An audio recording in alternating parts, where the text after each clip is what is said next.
네, 이 시간에는 이제 유형 상사의 10월달 거래인데요. 기타 거래를 보겠습니다. 기타 거래는 좀 다양한 거래들이 있는데 분계가 판매 관리비 분계보다는 좀 복잡해지는 그런 형태를 보이고 있죠. 자, 10월 1일 거 우리 교재 지금 405페이지입니다. 1번 문제 10월 1일 단기 매매 차익을 목적으로 상장회사인 주식회사 한국의 주식 1000주를 주당 6,000원에 구입을 하고 대금은 매입 수수료 8,000원을 포함하여 600만 8천원을 서울은행 보통예금 계좌에서 이체했다. 이런 답안. 여기 바로 나오네요. 이 매입 수수료 8,000원. 이 수수료는 900번대 수수료고 조금 전에 우리가 했던 장부기장한 수수료, 장부기장 수수료 50만원은 판매관리비의 수수료 비용이었다는 것이었습니다. 자, 그러면 여러분 10월 1일 이런 복잡한 거래에서는요 좀 확실한 것부터 입력하는 것을 추천을 해드려요. 자, 확실한 건 뭐가 되겠느냐. 제가 보기에는 600만 8천원을 보통예금에서 이체시켰다. 이거 뭐 아주 쉽고 확실하잖아요. 그러면 보통예금에 들어왔으면 보통예금 차변이지만 보통예금에서 이체했다. 그러면 송금했다는 거예요. 그래서 대변의 보통예금을 먼저 입력할까요? 금액은 608만원 되겠습니다. 10월 1일로 날짜를 입력하시고 10월 1일 대변의 103번 보통예금이고 은행이 이 코드를 걸어야 되잖아요. 서울은행이네요. 방향키로 쫙 가서 금액은 6008 플러스가 되겠습니다. 자, 그리고 나서 차변을 말이죠. 대변이죠. 보통예금이. 대변. 그리고 나서 차변을 정리를 해야 되는데 주식을 샀단 말이에요. 단기 매매 차익을 목적으로. 그러면 단기 매매증권이 되겠죠. 단기 매매증권. 우리 당좌자산에서 공부했잖아요. 107번. 자, 이것도 거래처나 적요 채점하지 않는 개정 과목이에요. 그리고 가셔가지고 단기 매매증권을 주당 6,000원에 샀는데 괄호 속에 액면 금액은 괜히 그냥 써놓은 거예요. 예. 우리가 액면 금액은 우리가 그 자본금 분계할 때 액면 금액으로 분계하거든요. 그러니까 이건 자본금이 아니에요. 그래서 단기 매매증권이기 때문에 액면 금액 무시. 그래서 6,000원 곱하기 1000주 해서 600만원 되겠습니다. 그러면 8,000원의 차이가 바로 뭐냐? 수수료 비용이죠. 그래서 비용 발생은 차변이니까 수수료 해서 수수를 검색해 보시면 이렇게 수수료 비용이 여러 개가 있는데 이번에는 900번대로 넘어가야 된다 이거예요. 945번. 이거 자칫하면 831번 수수료 비용으로 하게 되는데 틀리게 됩니다. 945번 써야 맞는 거예요. 그래서 8,000원 이렇게 입력하셔야 됩니다.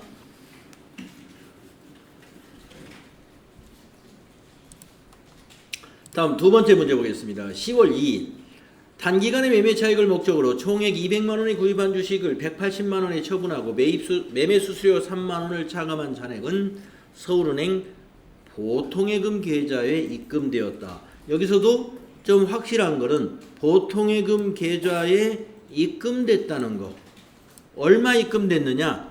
180만원에 처분했는데 3만원이 차감된 금액이 입금됐다는 거예요. 그러면 180만원에서 요 3만원을 빼봐야 되겠죠.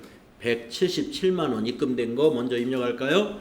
자, 보통예금이 출금이면 대변이지만 입금이 있으니까 차변 되겠습니다.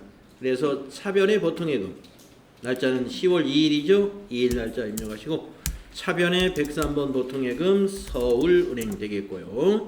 예, 이 3만원이 빠진 177만원. 네, 이건 확실하지 않습니까? 네. 자, 그러면 대변을 정리하는 겁니다. 대변은 뭔가를 팔았잖아요. 뭔가 팔았냐면 단기 매매증권을 팔았습니다.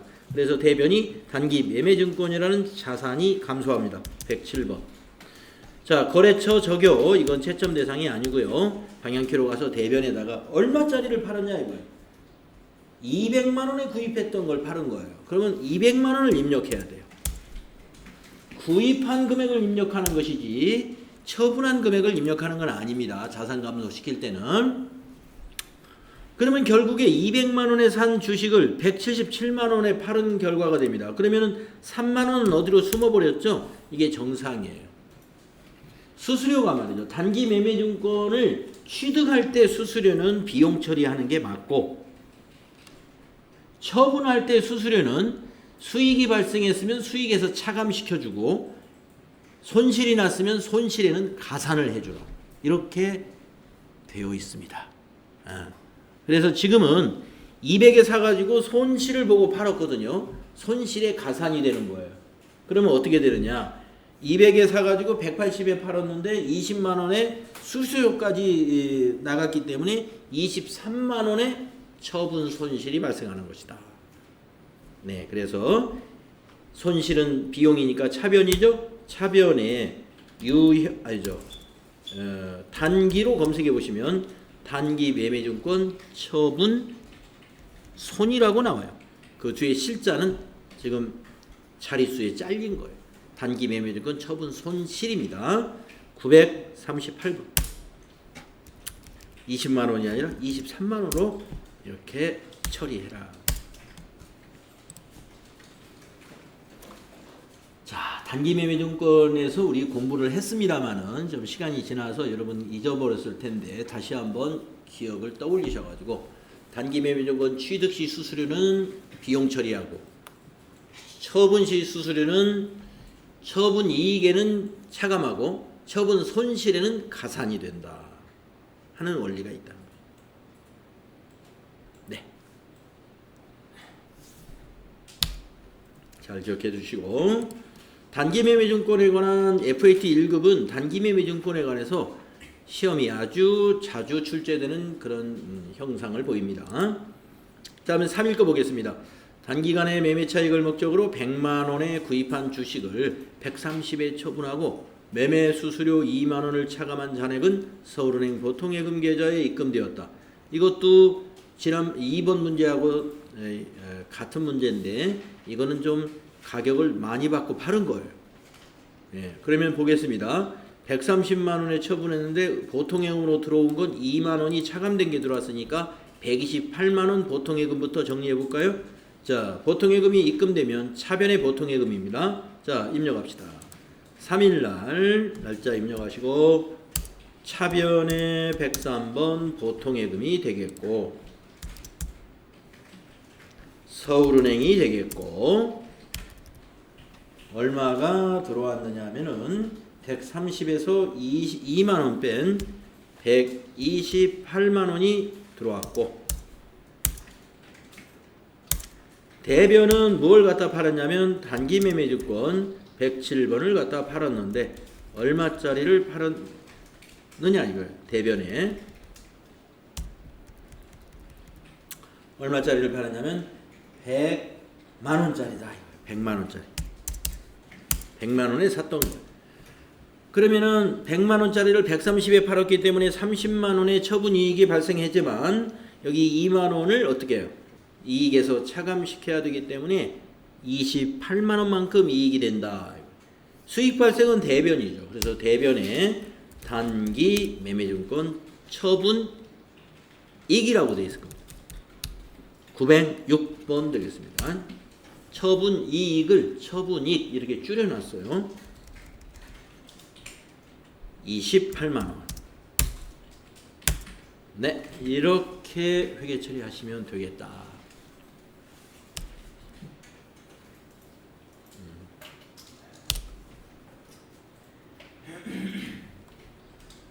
다음 문제 보겠습니다. 자, 10월 4일날 주식회사 맘모스에서 상품 200만원을 구입하기로 계약을 하고 계약금 10%는 현금 지급했대요. 현금 지급은 출금으로 처리해주면 대변의 현금은 자동 처리되고 차변에 와야 될 것은 10%의 금액입니다. 200만원에 10%면 20만원이죠. 계약금을 지급한 것을 우리는 선급금이라는 자산 처리하죠. 자, 10월 4일 출금으로 선급금 입력할까요?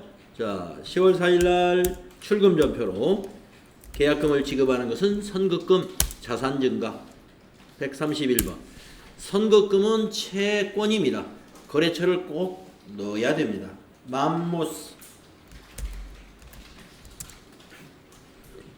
금액은 200의 10%니까 20만원 되겠습니다. 5일날 보시면 경기상사에서 상품 500만원을 판매하기로 계약하고 계약금 10%는 현금으로 받았다. 자, 아까 4번은 우리가 계약금을 지급했다. 지금 이거는 받았다니까 입금전표로 해보시고 현금을 받았으니까 계약금을 받으면 선수금, 부채가 되겠습니다. 부채도 거래처 넣어야 돼요. 그래서 500만원의 10%니까 50만원으로 금액을 입력해야 되겠습니다. 자, 입금전표로 해볼까요? 10월 5일 2번 입금 선수금 259번 부채. 거래처는 어디로 거래해야 될까요? 경기상사가 되겠습니다. 경기상사가 되겠고 금액은 50만원 되겠습니다.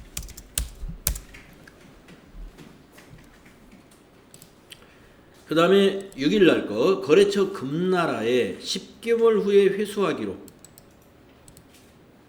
차입금 증서를 받고 현금 200을 대여했습니다. 대여금이죠. 대여했다는 게 빌려줬다는 거예요. 대여금은 자산입니다. 그런데 10개월 빌려주면 단기 대여금이라고 그래요. 그래서 차변의 단기 대여금 10월 6일 날. 근데 현금으로 빌려줬어요? 그러면 출금으로 하죠. 출금으로. 그러면 한 줄로 간단히 할 수도 있습니다. 차변 대변 해서 해도 됩니다만은 출금으로 우리는 하기로 하겠습니다. 10월 6일 날 출금. 개정 과목은 단기 대여금. 단기 대여금 114. 이거 채권이기 때문에 거래처 입력을 해줘야 됩니다. 그래서 금나라네요. 거래처가 금나 엔터 치시고 네, 금액은 200만원 되겠습니다.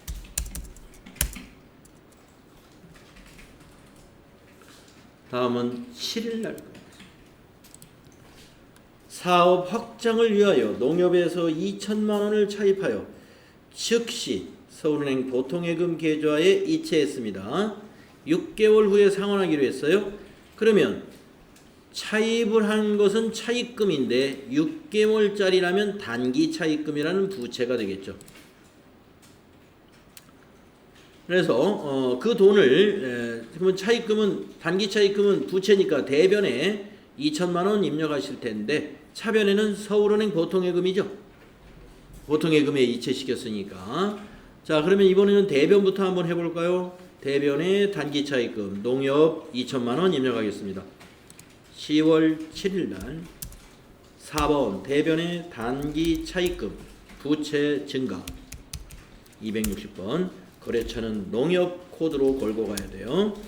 98,010번 금액은 2천만원 대변에 쓰시고 날짜에서 엔터 치고 이번에는 차변에 103번 보통예금 서울은행에 2천만원 입금시켰습니다. 부채 증가, 자산 증가인 거래인데 이 거래는 차변 대변이 모두 거래처를 다 넣어야 돼요. 대변의 단기 차입금은 농협으로, 차변의 보통예금은 서울은행으로 거래처 코드까지 입력해야 되는 문제라는 거죠. 네. 그게 아니라 아까 9월에 시간 주시고 하라는 거 있잖아요. 9월 21일부터 하라고 하시고. 예. 몇 개 틀린 거예요? 몇 개 틀린 거 있어요? 네. 고쳐야죠. 진짜 맛있죠. 아, 채점을. 예, 채점은 아닙니다. 예, 고치시면 돼요. 그러면. 자, 그러면 또 8일 날로 다음 페이지로 넘어가 볼까요? 10월 8일 날 사원 김영숙의 출장비로 현금 50만 원을 우선 계산하여 지급하고 출장비 사용 명세서를 받아 출장비를 정산하기로 했다. 뭐 이런 문제도 참 잘 나오는 것 같아요.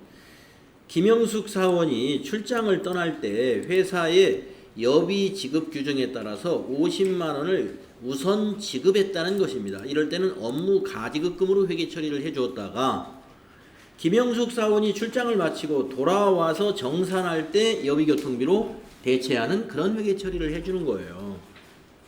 자, 그러면 10월 8일 날은 지급해주는 거니까 현금으로 지급했나요? 그러면 출금으로 해서 가지급금으로 회계 처리해주면 되겠습니다. 자, 10월 8일자 이렇게 입력합니다. 8일 출금 가지급금 134번인데요. 가지급금도 사원별로 정산을 해야 되기 때문에 거래처를 김영숙으로 걸어줘야 돼요. 예, 31,113번 김영숙 있죠? 50만원. 자산 증가, 자산 감소인 거래죠. 자, 그 다음에 9일날 거래를 보겠습니다. 사원 김영숙이 세미나 참석을 위한 출장 시 지급받은 가지급금 50만원에 대해 다음과 같이 사용하고 잔액은 현금으로 정산을 해주었어요. 여비교통비로 처리할 것, 네, 요렇게 증빙을 제출했다는 겁니다.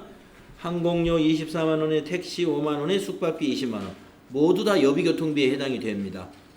그래서 다 더해보면은 49만원이네요. 50만원을 가지고 와서 49만원을 사용하고 정산했기 때문에 현금 정산을 어떻게 해야 되느냐, 김영숙 씨는 만원을 회사로 입금했겠죠. 그래서 차변의 여비교통비가 49만원, 차변의 현금이 만원이 되겠습니다. 그리고 대변은 가지급금 50만원. 네, 정리해볼까요? 10월 9일 날 이렇게 되는 거죠. 대변이 가지급금, 김영숙 50만원 상계하고 차변이 2개로 오는데 여비교통비 812번 써야 돼요. 49만원 쓰고 왔고 또 차변에 현금으로 만원 받은 거죠. 이렇게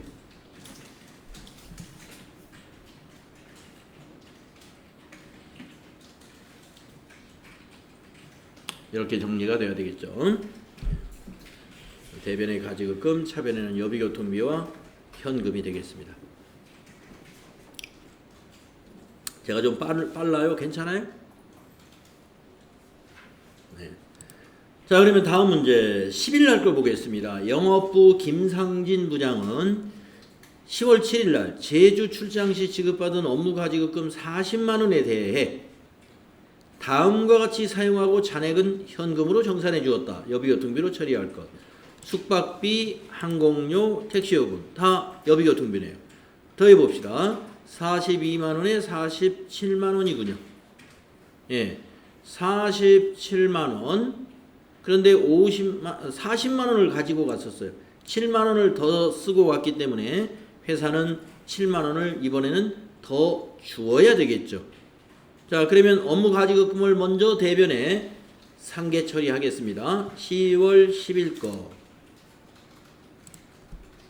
대변의 가지급금 134번 이번에는 김상진 금액은 40만 원을 가지고 왔는데 40만 원이 되겠고 차변에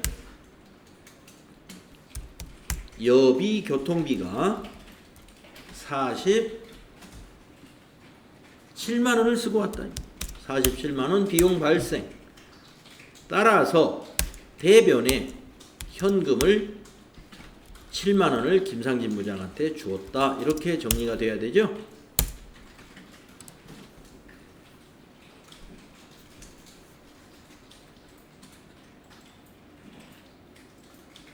그래야 차 대변이 47만 원으로 딱 맞게 되는 거죠.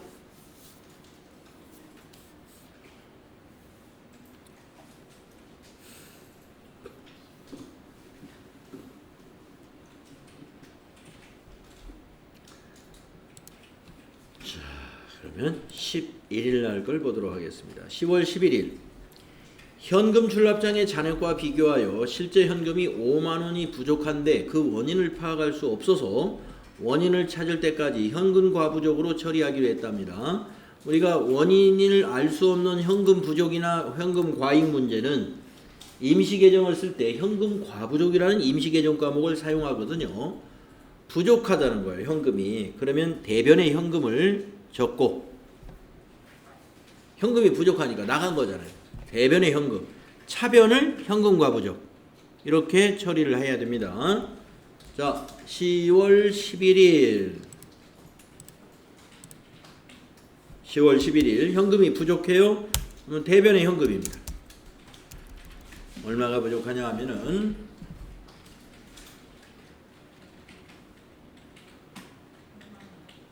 네, 5만 원이네. 10월 11일 거 맞죠? 네, 5만 원. 그런데 원인을 몰라요. 그래서 차변의 현금 과부족,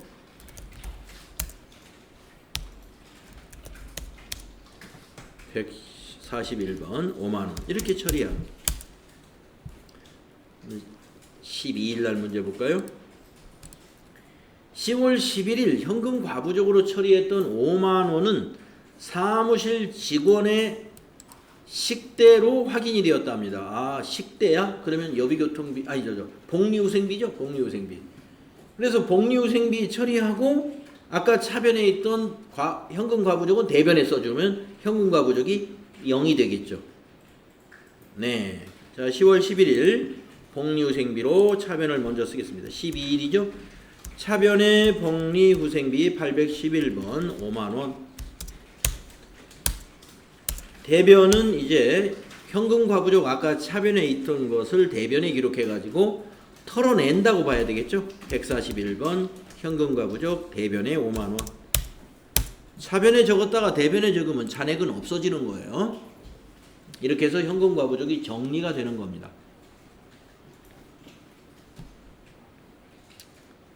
12일 문제. 다음 13일 거 보겠습니다. 현금 시제를 확인한 결과 실제 잔액이 장부 잔액보다 3만 원이 많은 것을 발견했습니다. 아까는 5만 원 부족했던 거, 3만 원 많으면 차변의 현금을 늘려줘야죠. 그래서 차변의 현금이 되겠고, 그 원인을 아직 알 수 없으면 현금 과부족을 대변에 적어줘야 돼요. 자, 3만 원이 많다 그러면 차변에 현금 잡습니다. 10월 13일 차변에 101번 현금 3만원. 이게 무슨 돈이 들어왔는지를 모르니까 대변에 현금 과부족, 임시계정으로 현금 과부족으로 처리해 줍니다.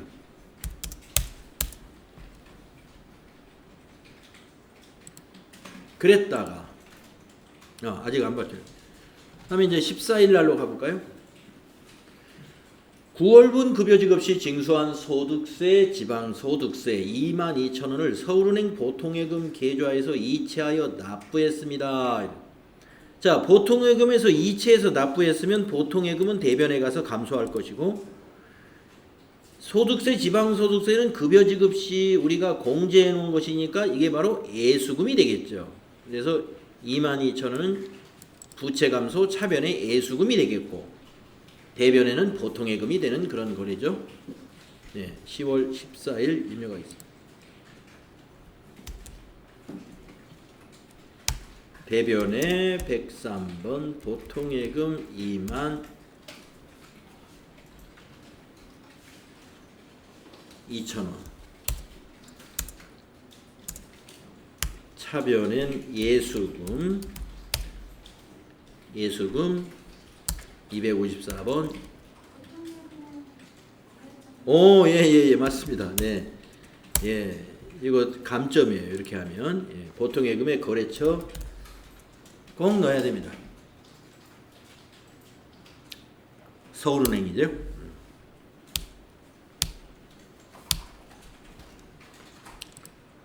그 다음에 15일 거 보겠습니다. 지점 확장을 위해 강남빌딩과 월세 계약을 작성하고 보증금 1,000만 원을 서울은행 보통예금 계좌에서 이체했습니다. 자, 우리 애가 이체했으니까 보통예금 대변이 되겠고, 그러면 이 보증금은 어떻게 무슨 돈이냐? 나중에 찾아야 될 돈이에요. 월세 계약 우리가 강남 빌딩에 아마 지점을 하나 개설을 하려고 세를 얻었다는 거 아닙니까? 그러면 그걸 임차 보증금으로 자산 처리해 두었다가 만기 때 찾을 겁니다. 자, 대변의 보통예금, 차변의 임차 보증금인데 두 계정 과목 모두 다 이건 코드를 거래처로 걸어야 돼요. 임차 보증금도 어느 빌딩, 어느 거래처인지 코드 걸어줘야 되고 보통예금도 코드를 거래처로 꼭 입력해야 됩니다. 자, 10월 15일 거 차변에는 임차보증금 강남빌딩 962번 강남빌딩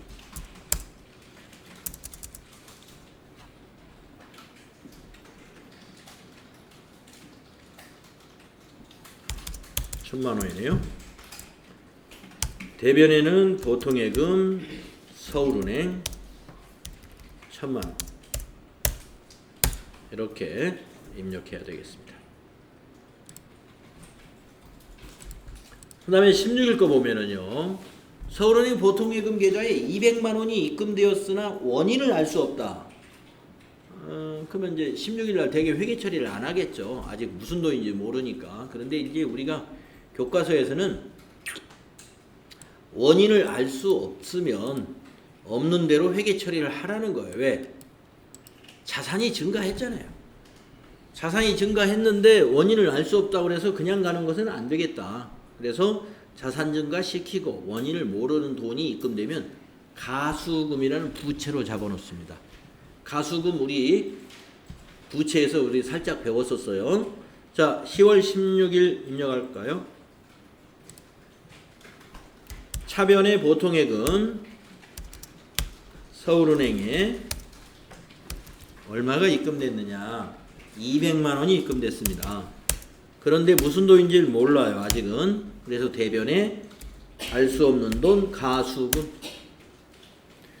가수금은 거래처를 걸 수가 없네요. 어느 거래처인지도 표시가 안 돼 있으니까 200만원. 그런데 만약에 증빙으로 통장 거래 내역을 증빙으로 보여주면서 그 통장에 입금처가 찍히는 경우 있어요. 뭐 강남 빌딩 이렇게 만약에 찍혔다. 그러면 거래처 우리 회사 거래처 중에 강남 빌딩이 있으면 거래처를 걸어주는 게 맞고요. 지금은 알 수 없으니까 비워두는 겁니다. 그 다음 17일 거 보겠습니다. 보통예금 통장으로 입금된 200만원은 안동상사의 외상매출금 180하고 상품 매출에 대한 계약금 20만원이라는 것을 확인했다는 거예요. 하루 만에 확인이 됐죠? 그러면 가수금이라는 부채는 차변에 와서 없어지고 대변에 가야 될 것이 외상매출금이라는 자산 감소와 선수금이라는 부채 증가가 되겠네요. 네, 17일 거 좀 까다롭죠? 자, 입력을 해봅시다. 17일 날 어제 거 가수금은 차변에 와서 없어지죠. 차변에 가수금 200만원 없어지고 부채 감소되고 대변에 외상 매출금이 안동 상사 것이 들어왔고 180만원이 외상 매출금이 회수되면 대변에 기록하잖아요. 그리고 20만원은 계약금으로 미리 받은 거래요. 그러면 대변에 선수금이라는 부채가 증가한다. 259번 선수금 20만원. 선수금은 거래처를 이렇게 비워두면 될까요? 안 됩니다. 선수금 안동상사 거래처 코드 걸어줘야 돼요. 네. 자, 우리가 지금 하고 있는 이 유형 3사 문제는요, 유형별 연습 문제이기 때문에 좀 지루할 수도 있습니다. 아까 시간에 우리가 판매 관리비를 쭉 해봤고, 지금은 기타 거래인데 아주 다양한 거래들이에요. 그래서 지금 한 17일까지 했고 한 절반 정도가 좀 아직 남아 있고요. 그리고 또 다음에는 이제 부가가치세 문제 집중적으로 또 할 거고, 그 다음에 결산을 집중적으로 할 거고, 그 다음에 장부 검색과 정보 분석에 대한 것을 집중적으로 해서 유형상사 문제가 마무리가 되면은 우리가 사실상 이제 시험 준비의 대부분이 다 끝났고, 이제 남은 것들은 기출문제 풀이를 해야 된다는 것이죠. 예, 기출문제 풀이를. 네. 뭐 시간이 그렇게 많이 부족할 것 같지는 않습니다. 그러나 여러분이 개인적으로 공부를 집에서 꼭 해야 된다는 거죠. 예, 개인적 공부를 꼭, 여러분이 지금 현재 부족한 것이 어떤 것인가 여러분이 진단할 수 있어야 되고, 거기에 대해서 지금 암기해야 될 것이 좀 부족하면 암기할 부분들이 찾아서 암기해 주시고, 그 다음에 이제 기출 문제는 이제 학원에서 부지런하게 이제 우리가 풀어볼 건데, 모의고사는 안 할 거란 말이에요. 그래서 내가 집에서 좀 문제 풀이까지 좀 해볼 수 있는 역량이 된다 그러면 모의고사를 여러분이 해보시다가 질문할 거 있으면 이렇게, 아까도 몇 분이 핸드폰으로 찍어 와가지고 질문도 하고 그러셨는데, 그렇게 질문도 쉬는 시간 이용해서 해주시고, 이렇게 해서 준비하겠습니다. 네, 자 오늘 여기까지 하겠습니다. 그리고 아까 9월달에 음. 한 거는 어떻게? 9월달에 한 거 그냥 뭐 답을 알면 아는 대로 그냥 지나가시면 돼요. 모르는 게 있으면 질문하시면 되고.